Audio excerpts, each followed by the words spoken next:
134. אני לדודי ודודי לי, תשי"ב. אני לדודי ודודי לי 4 שנים, וידוע, אני לדודי ודודי לי, ראשי תיבות אלול וסופי תיבות, ד' יודין, כנגד 40 יום שמראש חודש אלול, עד יום הכיפורים, שביום הכיפורים הוא גמר הסליחה ומחילה וכפרה, שעל ידי עבודת התשובה עד חודש אלול. ונמצא דהן הראשי תיבות והן הסופי תיבות, דעני לדודי ודודי לי, רומזים על חודש אלול. עד כאן. הידוע הזה, זה ידוע. איפה אנחנו מכירים את זה? כן, איפה אנחנו מכירים את זה? אנחנו מכירים את זה מליקוטי תורה. יש את המאמר העני לדודי, יש שני מאמרים של העני לדודי, אבל כאן הוא מביא את שניהם, את שני הרעיונות. המקור של זה, של ליקוטי תורה, זה פרי עץ חיים. כן, ויש ראשית חוכמה, שער התשובה, ומי שלא לומד את הספרים האלה, שהם פנימיות התורה, אז יש בח בסימן תקפ"א. בסדר? זאת אומרת, זה גם נגיע, אבל מאיפה הבח לקח את זה? מאיפה הבח? לקח משמה. ודאי, הם למדו, בטח. הבח גם כן קצת ידע ללמוד.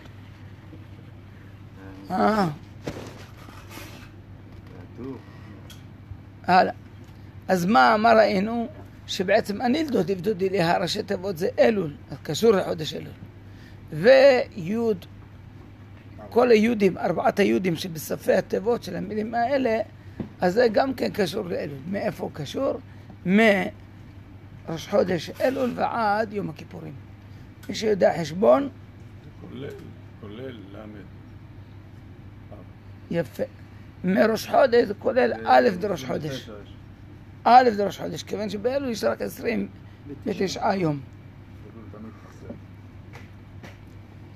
אז מה שכתוב כאן שמראש חודש אלול עד יום הכיפורים, זה כולל את א' דראש חודש.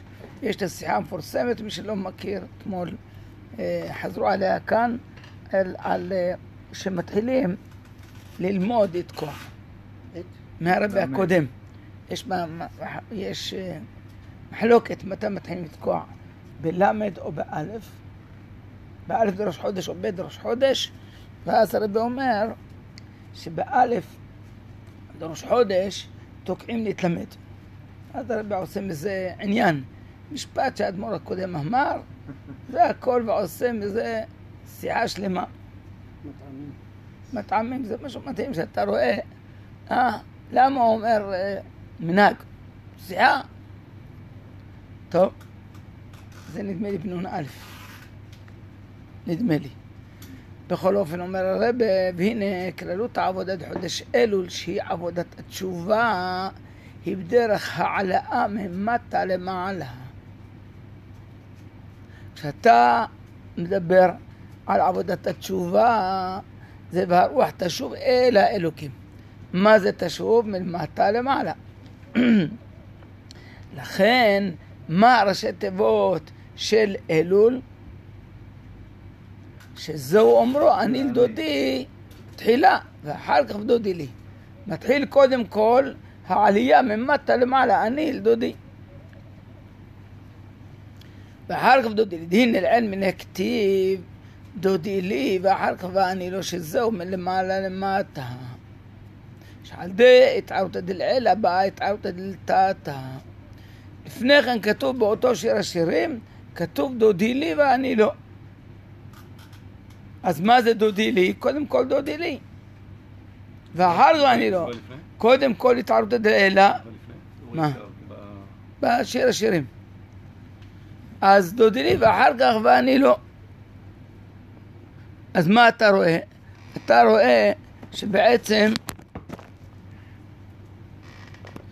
רואה שבעצם דודי לי ואני לא, או אני דודי ודודי לי, זה שני דברים הפוכים אחד מהשני. שני דברים הופכים. אז לפני כן כתוב דודי לי ואני לא. אז מי קודם? דודי לי, מלמעלה. ואחר כתוב אני דודי. אומר הרבה, אבל בעניין עבודת חודש אלו נאמר אני אל דודי ודודי לי, שזהו מלמטה למעלה, שעל ידי התערותא דלתתא נמשכת התערותא דאלה. זאת אומרת, בחודש אלו העבודה לא הולכת ככה. מי קודם? אנחנו או הקדוש ברוך הוא? אז באלול זה קודם כל אנחנו. הוא מסיים בכתוב הרועה בשושנים. הרועה בשושנים. הפירוש הפשוט הוא שבזה מתאר בחינת דודי לי, שהוא הרועה בשושנים. שהדודי לי הוא רועה בשושנים. וצריך להבין מהי הוספת הרועה בשושנים על שני העניינים, דני דודי ודודי לי. מה זה הרועה בשושנים? שזה מוסיף לי להבין מה זה אני דודי ודודי לי. הבנו? לא הבנו. הבנו את השאלה. יפה. אם הבנו את השאלה זה טוב. שואל הרבה עוד שאלה ועוד צריך להבין. הנה, פירוש הרועה בשושנים הוא שיש נתינת כוח מלמעלה על עניין העבודה. אז הפירוש, מה זה הרועה בשושנים? אתה חושב שאתה לבד, אתה חושב שאתה עובד, אתה חושב, ואתה אומר, אין לי כוח. אומרים לך, הרועה בשושנים, אל תדאג. מלמעלה נותן לך כוח לעשות תשובה. עכשיו אלול מתקרב, ואתה אומר לך אני אעבוד, אל תדאג, אתה רק, איך אומרים? תעשה השתדלות שלך, מלמעלה אתה מקבל כוחות. תקשב שהרועה בשושנים כפשוטו, היינו שרואה את צונו במראה טוב, כך גם עניינו ברוחניות הוא הנתינת כוח על עניין העבודה. זאת אומרת, אתה מראש רואה את הרועה, הוא לוקח את הצאן למקום של מראה טוב ושמן. אותו דבר, תדע לך שאתה צודק שכתוב כאן בהתחלה אני אל דודי, שזה עבודת המטה, אבל תדע לך מראש שזה הרועה בשושנים.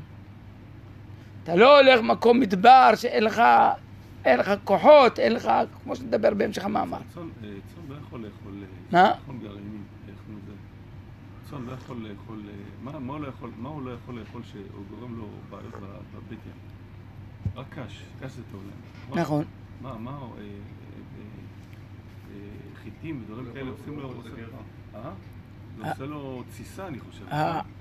לא תסיסה, חיטים או הסעורים. שם כתוב שיש בהמה מסוכנת שאכלה יותר מדי סעורים, שזה מאכל בהמה.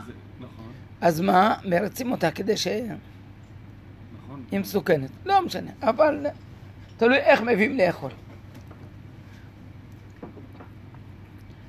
כן, הוא גם כן עניינו ברוחניות, שהוא נתינת כוח על עניין העבודה. אומר הרבי, וצריך להבין, כיוון דכאב בעניין עבודת התשובה בחודש אלול, שממטה למעלה, עבודת התשובה בכלל בחודש אלול בפרט, הוא ממטה למעלה, שזהו מה שנאמר, אני דודי ודודי לי.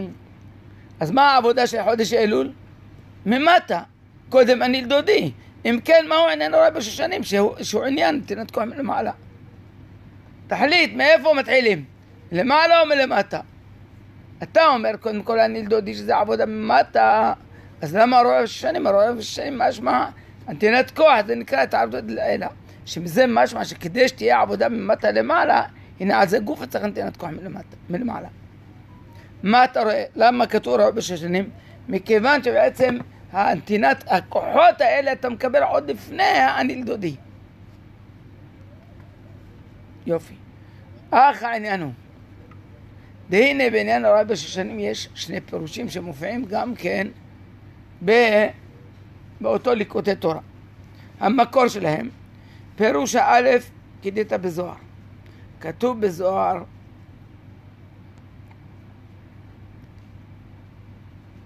כן, כתוב בזוהר, בהקדמה של הזוהר, משהו שנה יתבט לשר עלין, וכנסת ישראל יתבט לשר מחילין דרחמה, דסחרין לה מכל סתרה. כך כתוב בזוהר, מה השושנה יש לה 13 עלים, כך כנסת ישראל יש בה 13 מידות הרחמים שמקיפים אותה מכל צדדיה. תרגום מילולי. והיינו שהרואה בשושנים מעוניין י"ג מידות הרחמים, אלה המכילין דרחמים, זה י"ג מידות הרחמים. אז ככה היא בעצם מוקפת בי"ג מידות הרחמים. זה פירוש ראשון. מה הבנת? בעצם כנסת ישראל הם מוקפים בי"ג מידות הרחמים. בסדר? בחודש אלול. וזה כתוב כן בעניל דודי המפורסם של ליקוטי תורה, משם אנחנו מכירים את העניל דודי של הרבי הקודם. בטח לא, עדיין לא הגעתם שמה. אותו דבר קונטרסים ג' בטח שמה לא הגעתם. למה? הוא יצא יותר מאוחר. קונטרסים א' ב' יצא שנים רבות. אז בטח עברתם אבל עוד לא הגעתם קונטרסים ג'. נגיע בעזרת השם. בעזרת השם. אומר הרבי בפירוש הבית, מאמר הזל ששושנים, מה זה שושנים? היינו ששונים בתורה. גם זה כתוב בזוהר. בסדר? גם הגמרא בשבת מזכירה את זה בפרק במה מדליקים. בסדר? אז מה זה נקרא שושנים? מה שמפורש כאן הרואה בשושנים, שהם פשוט שונים בתורה. אומר רבי, ועל פי זה י"ג העלים, שהם י"ג מידות שהתורה נדרשת בהם למי שעוד לא התפלל. אז תכף הוא יגיד את זה. ותפילה י"ג מידות הרחמים, שעל ידי זה נעשתה עבודה דעניל דודי ודודי לי. הבנו מה זה נקרא המרעה?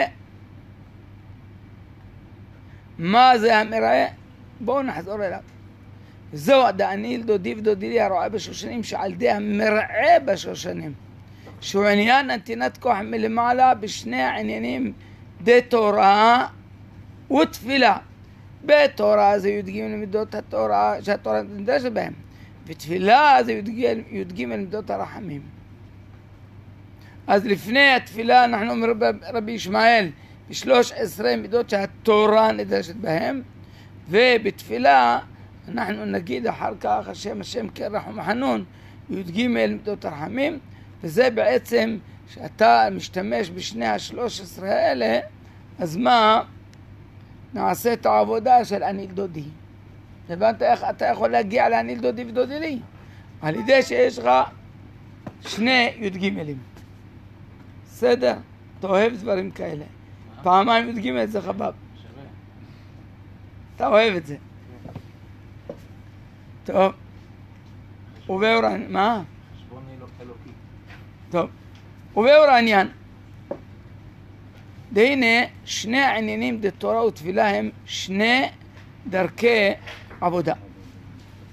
דתורה היא מלמעלה למטה, ותפילה היא ממטה למעלה. איך מתחילים לעבוד? ממטה למעלה או מעלה למטה? מה אתם אומרים? מילא אתה יכול להגיד תפילה ממטה למעלה, אני מבין, אבל מהי העבודה של האדם ממעלה למטה? העבודה של האדם מלמעלה למטה? כן, ככה אנחנו אומרים שתורה היא מלמעלה למטה. כל דבר של שני כיוונים. אני שמעתי פעם הבחנה, הרב, שאומר מה זה, מה ההבדל בין תורה לתפילה, שתפילה, מה זה מלמטה למעלה? שאתה מתפלל מהמקום שאתה נמצא בו. בתורה אתה יכול להיות עסוק בדבר שאתה בכלל לא שייך עד הדברים. הרבה למעלה ממך. אבל אתה מתעסק בזה, זה תורה. אתה מקיים מצווה, כי אתה לומד תורה. אבל זה מלמעלה, זה בא לך. זה לא שייך לדרגה שלך כרגע. לא הבנתי. לא הבנתי. הוא אומר, התפילה, כדי להתפלל, ולבקש לקיים מצוות של תפילה, אתה צריך להתפלל מהמקום שלך. אתה לא יכול להתפלל מלמעלה למטה. הכוונה, כאילו אתה חייב להתפלל מהעומק של, ממעמקים קראתיך. אבל תפילה, אבל תורה שאתה פותח את ה... לא משנה, גמרא, הלכה, לא משנה מה. אתה יכול להיות עסוק במשהו שהוא לא שייך אליך, מבחינת הדרגה שלך. זה למעלה ממך, זה מלמעלה למטה. אתה לא מתעסק במשהו, אבל זה למעלה ממך. היום מוצלח. זה נקרא, אולי זה שייך למעלה למטה. לעומת התפילה, שזה למטה למעלה. של הרב הייתה, איפה ניכר האדם? יש את האדם העניין, מה שלמדנו בשיחה, גם היה מוזכר בשורה הבאה. משה רבנו. אתה מבין מה שאני שואל? בגדול זה משה רבנו. הוא אמר שבעצם איפה נמצא האדם התחתון בעבודה של מלמעלה למטה. אתה רוצה כעת להתחיל לעבוד במעלה למטה או במטה למעלה? הרב עזר. אני רוצה, ברגע שאני רוצה לעשות משהו, אז זה מלמטה למעלה, זה לא יעזור שום דבר. אם אני רוצה משהו, אז זה מלמטה למעלה. השאלה שלי בעיקר זה על התורה. אני רוצה עכשיו ללמוד תורה מלמעלה למטה. איך? איך? זה עבודה. זה עבודה. להכיר בזה שזה נותן התורה, שהתורה היא מלמעלה. לא, הנקודה של הביטוי. פשוט.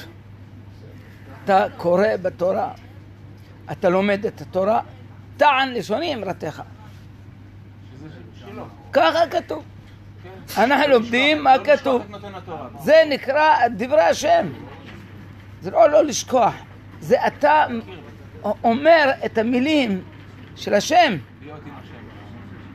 מבין, לא מבין, זה ככה מלמעלה למטה. אבל בתפילה, עיקר העבודה אליך הבא נפשי אשא. עיקר התפילה זה רחמה. אתה רחמים.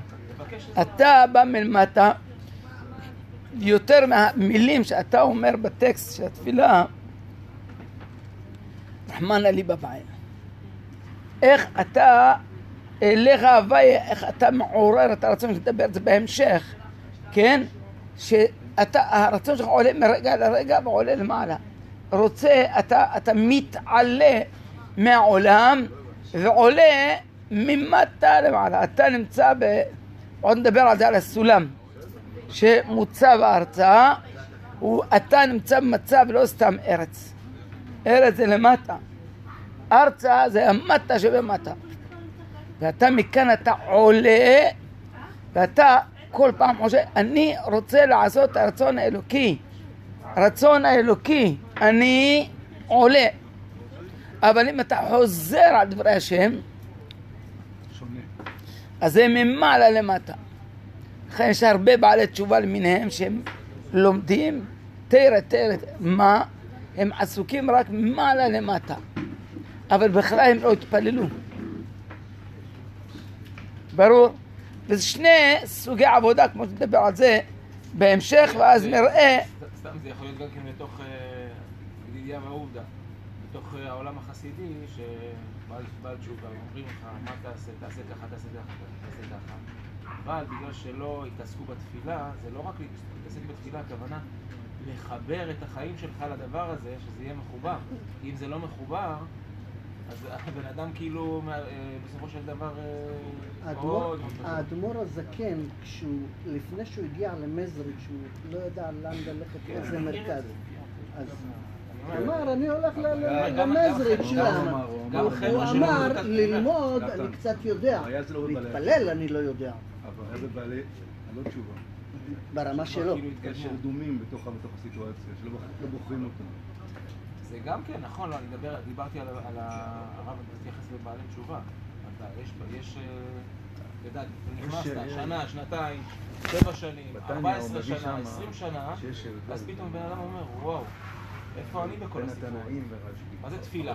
תפילה זה למצוא את עצמך בתוך העניין. כשבא את החיים שלך, אתה מבין, זה קשור, אתה מחודד, אתה נמצא בטריטוריה שהיא חדשה לך, אתה לא יותר מודע. כן, בסדר, ברור.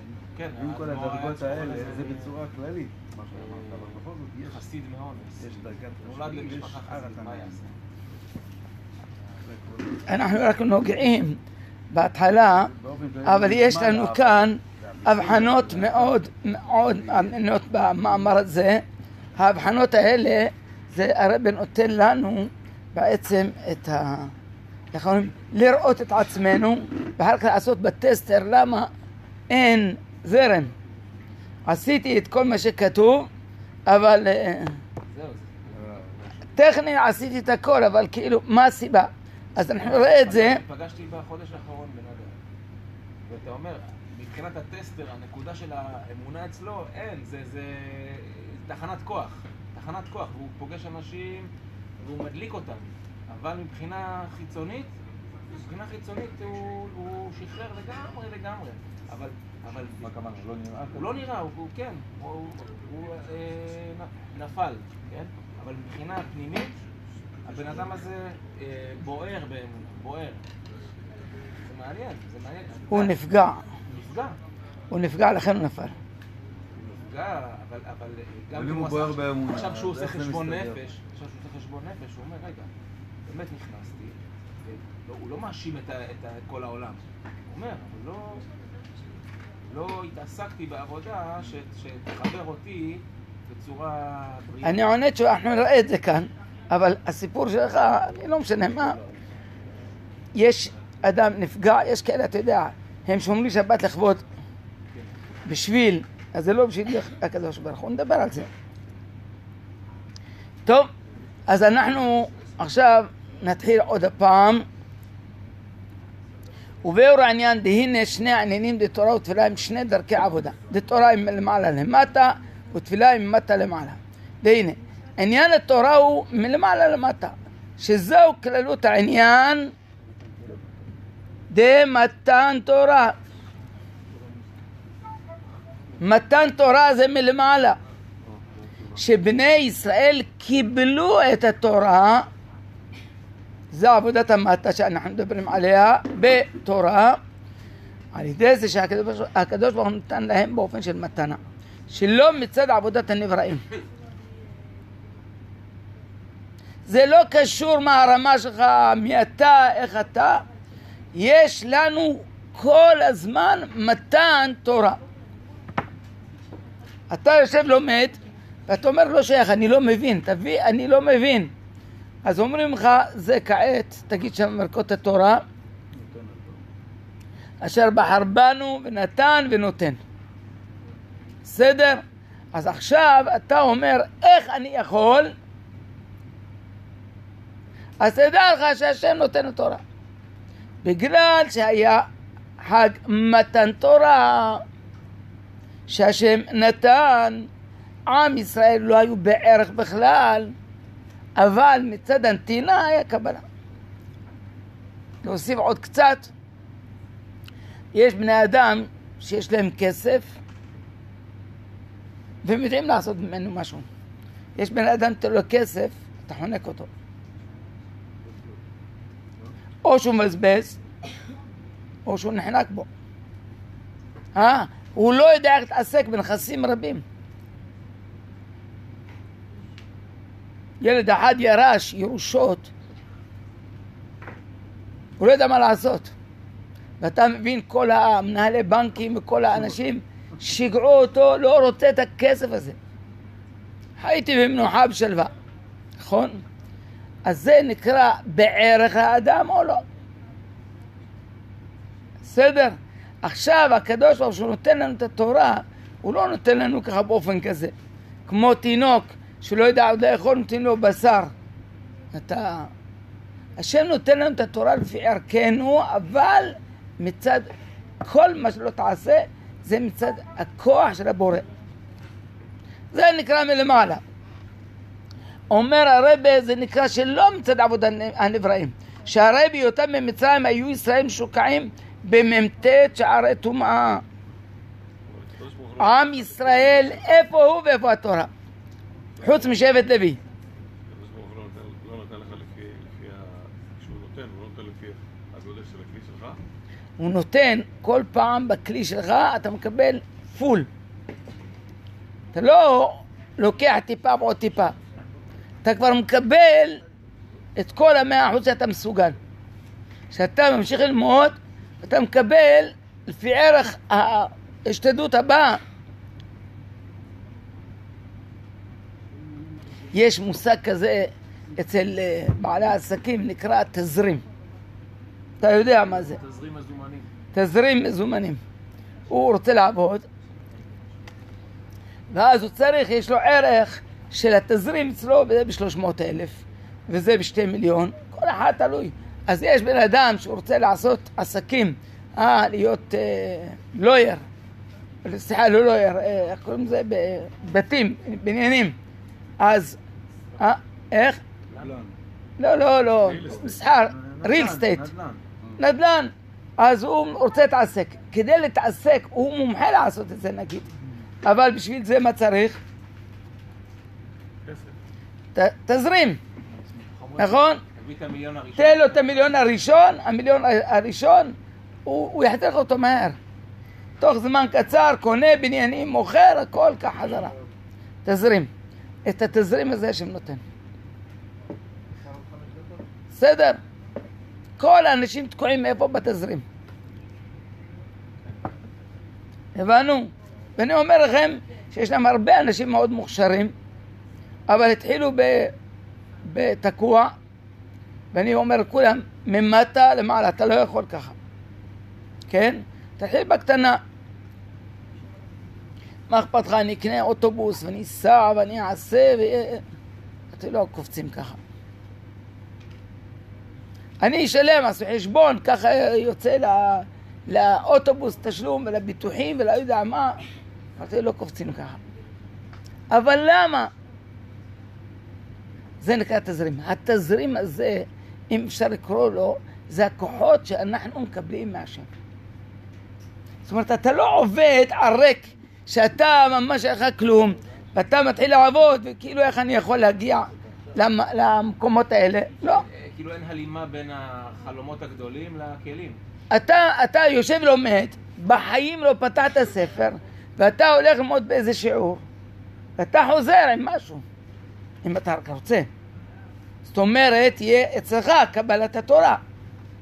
יושב בשיעור, מקשיב, לא מתחיל עם הקושיות, שאלות וכו', מקשיב, קודם כל מקשיב. היה לי תלמיד פעם כאן, בבית הכנסת, לפני כל הערב. אז היה יושב כמו איזה בלוק. הוא הגיע לקהילה, לא זוכר. קיצר יושב, מילה לו. כולם מפריעים לי, הוא לא מפריע. והוא והכיסא היה אותו דבר. אבל הוא כל הזמן מסתכל. אחרי חצי שנה, הוא התחיל לשאול, אז כל שאלה הייתה, אתה יודע, בול. מה ראית? שבעצם היה קבלת התורה. אי אפשר להגיד, הוא לא היה בכלל ברקע. אי אפשר להגיד שלימוד התורה היה על כלום. זה מה שאנחנו אומרים כאן. קבלת התורה זה לא מצד הנבראים, אלא מצד נותן התורה. ברור. אומר הרב עוד הפעם, ואף שבצאת המצרים הייתה אצלם עבודה דקי ברח, סליחה עוד הפעם, שהרב בהיות המצרים היו משוקעים בממתת שער הטומאה. איפה הם היו שקועים? אלו עובדי עבודה זרה ואלו עובדי עבודה זרה. ראש של עבדים. לא רק ראש של עבדים, גם כן היו בטומאה, בעבודה זרה. אף שבצאתם מצרים הייתה אצלם עבודה דקי ברח העם, והיינו שבלי יבט על מעמדם ומצבם, שהרע היה בתוקפו, כי היו משכו ידיכם ממה? משכו וקחו. מה זה משכו? משכו ידיכם מעבודה זרה וקחו. וזה מדובר על אותו שא שהמצרים השתחוו לו. זאת אומרת, הוא היה עבודה זרה. משכו ידיכם, הכוונה, אל תתייחסו אליו בתור אליל כמו המצרים, וקחו אותו למה? קורבן. זה בזה עצמו יש את הסור מרע ועשה טוב, באותה פעולה. עכשיו, יש לי עוד שנייה. הנה, מבלי להיכנס בשקלא וטריא עם הסטרא אחר הכלל, ברחו ממצרים. בלי שכל, היגיון, תסביר לי, אבל למה? ויש הוכחות שיש אלוקים, מכיר את זה? ואתם תצאו מכאן עם תשובות. כן, מה השאלה? תח, מה השאלה? תח, עונה תשובות. אז מה זה נקרא? שקלה וטריה עם הסטרא אחרא. אם אתה הולך בשקלה וטריה מהסטרא אחרא, הוא יתפוס אותך בסיבוב. אתה הבנת למה יש אלוקים, ועכשיו יש לך קושיה, ולכן אתה לא יודע מה, אבל איך הייתה עבודה? ברח. אל תדבר איתו מטוב עד רע. אין דיבורים. פעם עליו השלום הרב מאיר אהרון אמר על אפרים כפרה, אצלו אין ראש, הוא אדם בלי ראש, אדם עם לב טוב, נחמד והכל, אבל ראש אין. ראש של חייל יש לו. ראש שמחזיק את הרובה. אתה יודע מה זה ראש של חייל? בכל אופן, אז ככה. אז הוא הולך כל מקום, מחי המלך, זה. אז הוא עומד שם על ידם סנגי, הוא אומר, רבי, מלך המשיח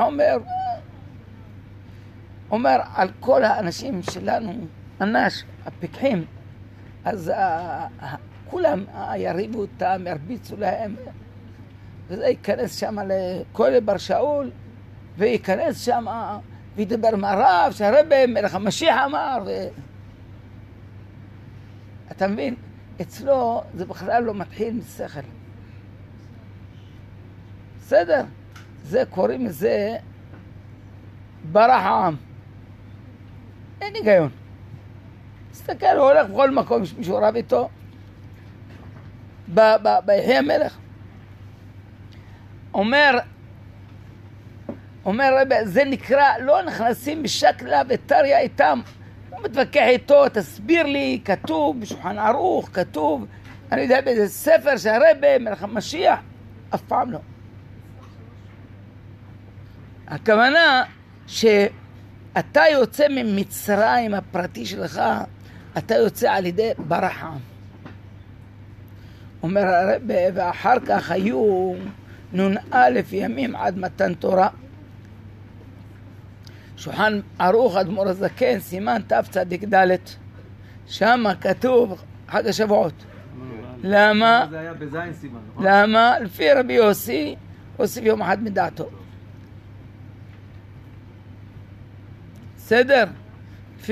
לפי כל הדעות, ככה כתוב בגמרא, לכל הדעות מה? שבת ניתנה. והם יצאו ביום חמישי, תעשה 7 שבועות ותוסיף את היומיים. בסדר? כן. אומר הרבי שבימים אלה הייתה עצם עבודת ספירת העומר.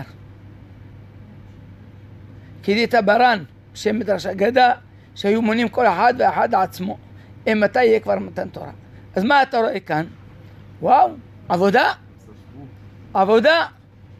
זה תורה, הלכו לקבל את התורה. אז הם עבדו מתי למעלה, לא? 52 יום. אומר רבי, מכל מקום היה העניין למתן תורה באופן של מתנה דווקא. בכל זאת שאתה מגיע אחר כך מתן תורה, זה בלי ערך בכלל לעבודה, כמה השתדלות או מאמץ יש לך. איך כתוב בפרקי אבות, יגעת יגעתי ומצאתי, תאמין. מה זה יגעתי ומצאתי? הרבי שואל, יגעתי והשגתי, נכון? מה זה מצאתי? הלא מציאה היא לא בערך. אדם עובר ברחוב ומצא הרבה כסף והוא התייגע. הערך של השכר יותר... לא השכר. הערך של שכר פחות ממציאה, סליחה, יותר ממציאה. כן, אבל זה לא השכר, אנחנו מדברים. לא, כי מציאה זה לא שכר. אתה צודק, זה לא מדברים על שכר. הם עבדו, טרחו. אבל לא כתוב והשיגו. תכף נראה את זה, נוגע לעבודה. אומר הרבי, כל אחד באמת עבד. והוא אמר, מתי יהיה כבר מתן תורה? מכל מקום מעניין זה מתן תורה באופן של מתן דווקא. אתה חושב שאחר כך מה? אתה תשיג בהתאם להגיעה, להשתדלות. כן? כעת יש כמה כאלה שעדיין לא התייאשו, ולומדים עדיין איסור ויתר. אבל זה קשיים. למה קשיים? אני יודע שאחד פרש, השני אמר לי, אני רוצה לפרוש בסוף, אתה יודע, בלי כוונה, הוא ככה, הוא הגיע חזרה. הוא אמר לי שיום רביעי הזה הוא לא יהיה, זה יום רביעי אחד. אבל הוא אומר ככה, באתי ודווקא שאלתי שאלות, והוא הסביר לי, ואז החלטתי להמשיך, אבל הוא משהו, הוא כבר אמר שהוא לא הולך. לא משנה מי. הלאה. אז לכן, מה זה נקרא? העבודה היא בעצם מתנה. זה קשה, זה לא לפי ערך שלך. ותחיל להגיד ככה וחייב, זה קשה. ולי מושגים, זה נקרא שבאו לקבל את התורה, במתן תורה אין ערך. אין ערך מה שקיבלו לגבי היגיעה. אומר הרב, והיינו לפי שהיה גילוי במתן תורה היה, שלא לפי ערך עבודתם כלל. דף שהייתה עבודת דברי מצרים ועבודת ספירת העומר, אז אתה אומר הם עובדים, תקשיב, הם יצאו ממצרים. זה עבודה. זה לא פשוט. הרגלים, אתה תיקח כל הרגל ותפסיק איתו. זה יציאה ממצרים. כל הרגל. זה מאוד קשה. אתה יכול להפסיק לעשן? אני יכול, אבל זה מאוד מאוד מאוד קשה. אתה עושה את זה, זה יציאה ממגבלות שאתה התרגלת עליהן. זה לא דווקא את זה. אתה יכול, התרגלת במכשירים האלה, להסתכל, לצפות כל הזמן. התרגלת, מצרים. כל דבר שאתה יוצא, זה יצא מצרים. אבל לא רק זה. אתה מבין, הם קמים בבוקר, יש עבודה כזאת, יש כל מיני עניינים, ויש יציאה ממצרים, יצאו ממצרים. ולא סתם יצאו, אלא ברחו. יותר מזה, אתם יודעים, זה נקרא ברח. בריחה, זה נקרא כדי לא להגיע לשקל אבטריה, של בכל זאת, תקשיב, מכירים את זה? יש בן אדם שעבד באיזשהו עבודה כמו עבד נרצע, ואז יום אחד אמרו לו, אתה עובד, אתה לא יודע מה אתה יכול לעשות. אבל הוא כבר תרגל. אמרו לו, אתה מפסיק.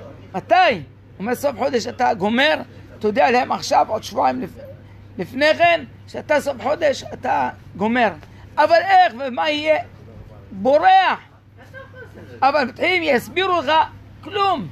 אל תדבר איתם. וברח, וברוך השם מסתדר הרבה יותר מאשר שאלת. למה? כי היה מצרים כזה אישי. יש כל מיני עניינים כאלה של בריחה. עכשיו הם יצאו מצרים של עבודה זרה. ואחר כך היה ספירת העומר. ספירת העומר זה נקרא תיקון המידות שלהם. יציאה מהמידות מכל מידה ולהחליף אותה, להעביר אותה לקדושה. מכל מקום. אי אפשר שעל ידי העבודה הזו יגיעו במשך 51 ימים בלבד. יום 52 זה כבר מתן תורה. מהשיקוע במ"ט שערי טומאה אל הגילוי במתן תורה. מה שלא תגידי, עשיתי עבודה. אתה מבין לבד, אם אתה תגידי, אני רץ מכאן ועד אני לא יודע מה. מרחק גדול. אתה תגיד, אתה מסוגל במשך 51 יום? בחיים לא. אולי ייקח לך כמה שנים. כן? אי אפשר ככה. אומר הרבה שהוא עניין בירד הוויה להר סיני. נכון? מתן תורה. מה זה מתן תורה? גילוי. והאמירה דה אנוכי הוויה אלוקיך, שגילוי זהו בדרך מתנה מלמעלה ולא מצד עבודתם. זה נקרא מתן תורה. וכיוון שעניין התורה הוא בדרך ממעלה למטה, והיינו שהגילוי תורה הוא מצד למעלה, ואילו המטה אינו תופס מקום כלל, לכן גם כאשר התורה ירדה, נסעה וירדה כמה בדרגות עד שנתלבשה בעניינים גשמיים ובטענות של שקר.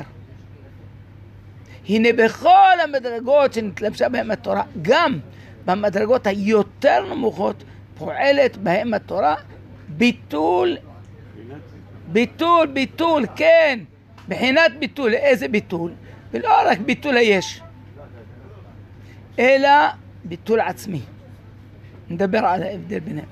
והיינו, דהים היות שהתורה נתלבשה בעניינים תחתונים ביותר מכל מקום, להיותה בחינת גילוי מלמעלה, באופן שהמטה אינו תופס מקום כלל. הנה בכל מדרגה שנתלבשה בה, הרי היא פועלת ביטול עצמי. אתה לומד למשל תורה, ואתה ישר קודם כל אקסיומה, זה אמת. עכשיו אתה לא מבין. מי שעדיין לומד עם האני שבו, אז איך אומרים דבר כזה, איך זה כתוב בתורה ככה, והלא, אז זה קשה על התורה, הבנתי. אבל כאן כשאתה יש לך ביטול, אתה יודע זה האמת. רק מה, אתה צריך להבין למה. אומר הרבה, הוא כמו המן, שלהיותו לחם מן השמיים. הנה גם כמו שירד למטה ונעשה מאכל גשמי, עד שהפך להיות דם ובשר כבשרו של אדם אוכלו, מכל מקום לא הייתה בו פסולת, שנשאר במהותו שהוא לחם מן השמיים. ברור, אין שום פסולת, אין דבר כזה בלי פסולת. בכל זאת אתה רואה שאין זה, אותו דבר אומר הרבה, וכן גם בתורה, שלהיותה בחינת גילוי מלמעלה לחם מן השמיים, לכן גם בירידתה למטה ובהתלבשתה בדברים גשמיים טענות של שקר, הרי היא בבחינת ביטול עצמי. אין פסולת בתורה. אין דבר שאתה אומר, זה אמת, אבל זה רק מוסיפים, אתה יודע, יש לך פרחים, זר פרחים, תביא כמה 3-4 פרחים, השאר כזה, אתה יודע, קושיות כאלה, שהזר גדול. הכל קדוש. עד כאן.